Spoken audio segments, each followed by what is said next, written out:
অবশেষে মুক্তি পেল জুবিন গর্গের সেই ড্রিম প্রজেক্ট, সেই স্বপ্নের সিনেমা, যে সিনেমা নিয়ে ওনার অনেক আশা আকাঙ্ক্ষা ছিল।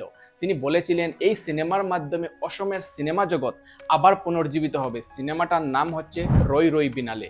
আজ 31শে অক্টোবর, প্রায় 92টি স্ক্রিনে, প্রতিদিন 150টির বেশি শো, আর প্রথমবারের মতো লখনৌ, পুনে, দেরাদুন, জামশেদপুর, পাটনার থেকে শুরু করে গোয়া এবং ইন্দোরের মতো ভারতের 46টি শহরে একটি অসমীয়া চলচ্চিত্র দেখানো হচ্ছে।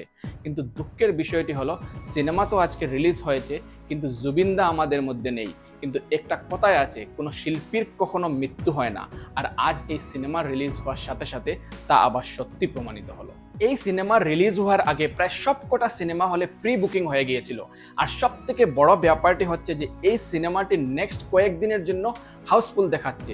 যখন এই সিনেমার শুটিং চলছিল, জুবিনদা অনেক সময় অনেক জায়গায় বলেছিলেন যে এই সিনেমার মাধ্যমে তিনি অসমীয়া সিনেমাকে আবার পুনর্জীবিত করবেন।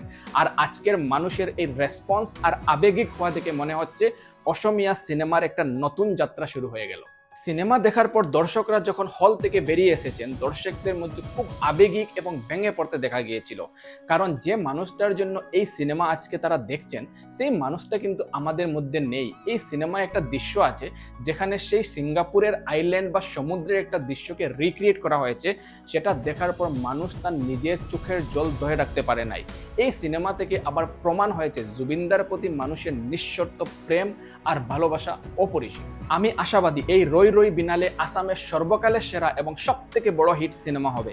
কারণ জুবিনদা নিজেই বলে গিয়েছিলেন যে রই রই বিনালে যখন রিলিজ হবে তখন একটা হিস্ট্রি ক্রিয়েট হবে।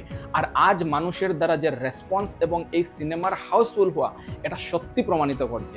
জুবিনদার মৃত্যুর আজকে প্রায় 1 মাস 11 দিন হয়ে গেছে, কিন্তু উনার প্রতি জাস্টিস এখনো বাকি আছে।